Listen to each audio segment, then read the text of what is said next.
রাজনীতি আমাদের পেশা নয়, রাজনীতিকে আমরা কর্তব্য হিসাবে নিয়েছি।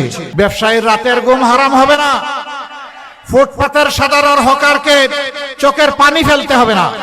ভিক্ষুক যেখানে বসে ভিক্ষা করতে সেখানে আগে চাঁদা, আগে খাজনা আদায় করে তারপরে বসতে হয়। এরা কোন স্তরের প্রাণী আপনারাই চিন্তা করেন। আমরা চাঁদাবাজের হাত বন্ধ করে দেব ইনশাআল্লাহ। আর চাঁদাবাজি করার দুঃসাহস কেউ দেখাবে না। আমরা দুর্নীতিমুক্ত একটি বাংলাদেশ গড়ার অঙ্গীকার নিয়ে ময়দানে এসেছি। গত 15.5 বছরে কমপক্ষে 28 লক্ষ কোটি টাকা বাংলাদেশ থেকে বিদেশে পাচার হয়েছে। এই টাকাগুলা কার? 18 কোটি মানুষের। রাস্তায় যিনি ভিক্ষা করেন এই টাকাতে তার অংশ আছে, আজকের জন্ম নেওয়া শিশুর অংশ আছে। রাষ্ট্রীয় আয়ের 3 খাত, একটা হলো ট্যাক্স, বিদেশি অনুদান আর বিদেশি সাহায্য। এই 3টা মিলে রাষ্ট্রের তহবিল গঠন হয়। এই 3টাতে সমস্ত মানুষ শরীক। এরা জনগণের টাকা চুরি করেছে, তারা বড়লোক হয়েছে, দেশে সাহস করে নাই অথবা দেশটাকে পছন্দ হয় নাই, এই জন্য পরিবার শুদ্ধ টাকা শুদ্ধ বিদেশে পাঠিয়ে দিচ্ছে।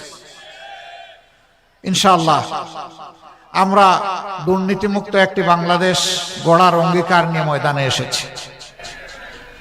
আপনাদের এখানে তো কোনো চাঁদাবাজি তেমন হওয়ার কথা না, এখানেও চাঁদাবাজি হয়। ইনশাআল্লাহ আল্লাহ তাআলা আমাদেরকে সুযোগ দিলে এই দেশ পরিচালনার আমরা চাঁদাবাজের হাত বন্ধ করে দেব ইনশাআল্লাহ।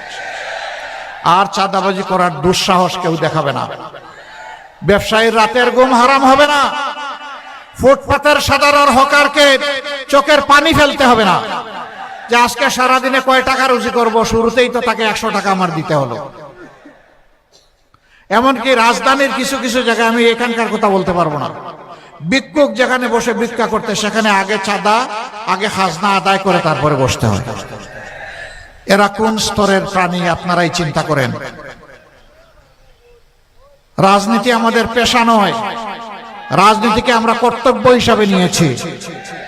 রাজনীতিতে যারা পেশা হিসাবে নিয়েছে, দুর্নীতি, চাঁদাবাজি, মামলাবাজি, লুণ্ঠন এগুলা তারা করে।